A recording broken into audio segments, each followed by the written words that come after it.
from Grassroots Jerusalem, whose paper is entitled Grassroots Mapping, Experiences from Occupied Jerusalem. Thank you. Hello, everyone. So in the past months, I've been working for Grassroots Jerusalem, a Palestinian organization that, among other things, does participatory mapping with Palestinian communities. And I would like to draw on this experience to bring Jerusalem as an example of the issues that have been discussed today, and especially in this last session, and looking in particular at how the present and absence of data that Mark was referring to is affecting the city. So I will start with giving a very brief overview about the city itself and how it came about that the city is divided, and how this is mirrored in cartographic representations and why that matters. In the second part of the presentation, I will focus more about my work and the work of Grassroots Jerusalem in challenging this way of portraying the city. So, until 1948, you might be familiar with Jerusalem and the Palestinian-Israeli conflict, but just as a brief reminder and refresher. Until 1948, the city was under a British protectorate, and in that year, with Israel's declaration of independence and the following war, the city was divided along the armistice line, which is the red line you see in the map. So the western part of the city was occupied by Israel, the eastern part by Jordan. The two red spots on the map were designated as no man's land. For example, the upper one was a hospital, the other was managed by the UN. While the white spot that you can see is the old city, which had a special international status. And in 1967, the situation changed with Israel occupying the West Bank and Gaza, including East Jerusalem, de facto annexing East Jerusalem to the western part of the city. So this annexation was made official during the 80s, when Jerusalem was declared the one and undivided capital of Israel. And it's been consolidated with facts on the grounds, with the construction of settlements around the city, and perhaps most graphically with the construction of the so-called separation wall, which is the white line that I drew on the map, which separates the eastern part of the city from the West Bank. Now, the city is nominally undivided, but actually the two halves of the city are very different. The first difference, and the most important one probably, is who inhabits the city. So with the first war in 1948, there was a mass displacement and an ethnic reconfiguration of the city, with Israeli Jews fleeing from the east into the west and vice versa, so Palestinians came to occupy the eastern part of the city. And this matters because this affects the ways in which the authorities are treating the two halves of the cities, in many different ways, in terms of service provisions, in terms of planning policies, and most importantly for today, in terms of the ways in which the city is portrayed on maps.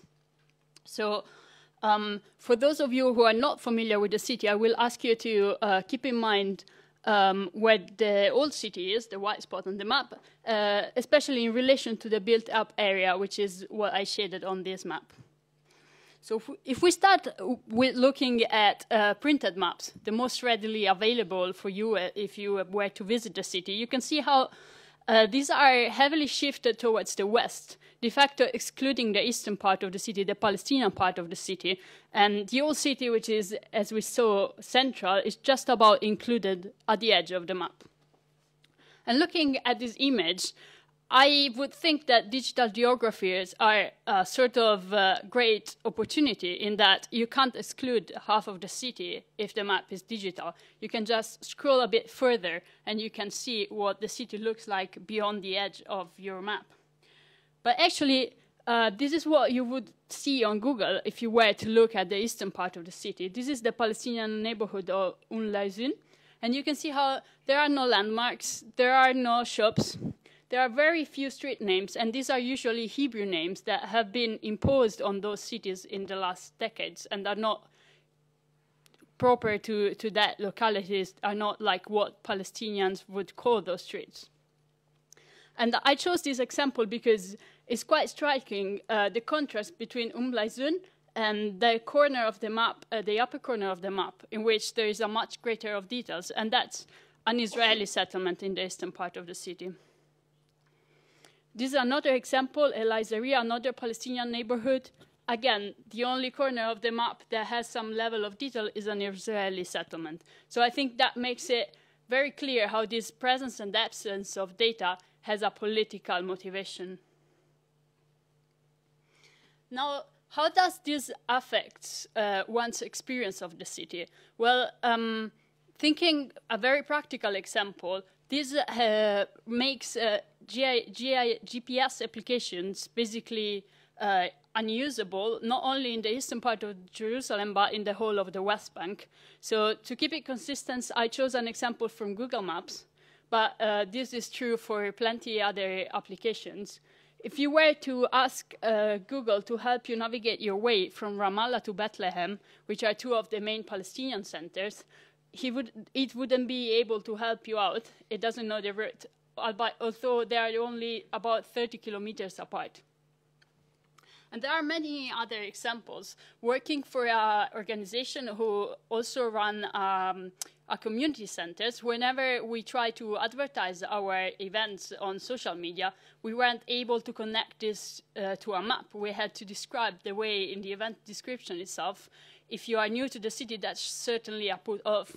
And perhaps on a most practical level, as Mark mentioned, Google influences the way we consume in the city. So as a person who was new in the city, every time I needed some kind of service, I would Google it. Whether it was a hairdresser, a computer repair, I would Google it. And invariably, I was sent to the western part of the city to an Israeli business. If you think of the number of visitors who come to Jerusalem every year, that gives you an idea of the scale of economic loss for Palestinians because of this lack of representation. And now, in the second part of my presentation, to look at the work Grassroots Jerusalem does to challenge these mappings. So, Grassroots Jerusalem is a very nuanced organization that does a lot of things. I'm just going to focus on mapping because that's what is relevant now and what I was involved with. So the way Grassroots Jerusalem goes about mapping is to connect with a network of very small neighborhood-based organizations, and in partnership with them, organize workshops that raise a discussion about this issue, about their lack of representation, about the ownership of data, about why their communities are not on the map. Give some sort of basic mapping trainings in terms of using GPS devices to gather data and in terms of how to go about mapping. And then the community itself goes on the field, collects the data, and we help them, in partnership with them, we translate this data into maps.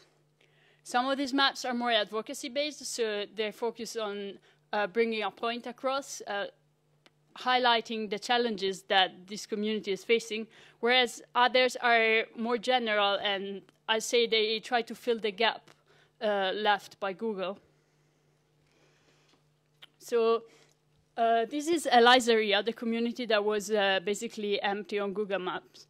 And this is a screenshot from OpenStreetMap, which is an open source version of Google.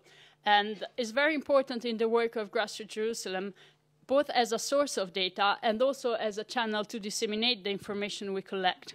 So you can see how this is still not very detailed, but it's a step up from Google, and we are editing further to make it richer. So to conclude, I would like to offer some reflection about how, in my experience, OpenStreetMap offers some opportunities, but also some challenges in critiquing Google and critiquing this way of representing the city. So in terms of opportunities, I think the fact that in this specific example, Google is so empty also means that it's basically useless. Beyond one's personal politics, if you want to navigate the space that is now the West Bank, you need some sort of basic reference point in terms of street names, in terms of knowing that the separation wall is there. And this is completely absent from Google. So even if you were a strong supporter of Israel who does not believe in the existence of Palestine at all, you would still need some information if you were to navigate that space. And the second point that's perhaps most important is that OpenStreetMap, in contrast with Google, is open for discussion. So I think most Palestinians will still not be happy with the ways in which the city is represented on OpenStreetMap. But at least there is a sort of public space, a digital space, in which one can question the decisions that have been taken. And this is not true for Google, that is completely lacking transparency. And in that case, all decisions are taken somewhere in their headquarters in the States, where Palestinians have no say whatsoever. In terms of challenges, I think the main practical problem is that OpenStreetMap is not very well known. It's not very well known by the Palestinians who attended our workshop. I think it's not very well known by visitors of Jerusalem. I think from the faces in the audience, it's not very well known in the room. So that sort of proves my point. And as a concluding point, that sort of ties it together also with what Mark has been saying. The same biases that affect other institutions that produce knowledge and cartographic representation in particular are also at work in OpenStreetMap. So you might be thinking of socioeconomic status of contributors, of gender, as was mentioned before, the language in which the tags are labeled. And in this situation, the most important or the most powerful bias is the power inequality between Israeli and Palestinians. And this is certainly mirrored in OpenStreetMap. Mappers on OpenStreetMap are overwhelmingly Israeli. The fact that the two groups have different alphabets makes it very graphic. You can see on this screenshot. The screenshot is centered on the green line. So the two purple lines are the armistice line that we saw in the first slide. And you can see how the Hebrew language dominates the whole picture, and not only West Jerusalem, but is also creeping out into the other half of the city. Some Arabic tags are present, so that gives some hope of the fact that there is space for changing that, for making some edits. But the fact remains that the map is still heavily unjust towards Palestinians. Thank you very much for your attention. I just wanted to mention very briefly that Grassroots Jerusalem is launching a new website. It will be online next week. And I think in these 10 minutes, I really couldn't squeeze in all the things I wanted to say about them. So please have a look and learn more about the situation there. Thank you very much.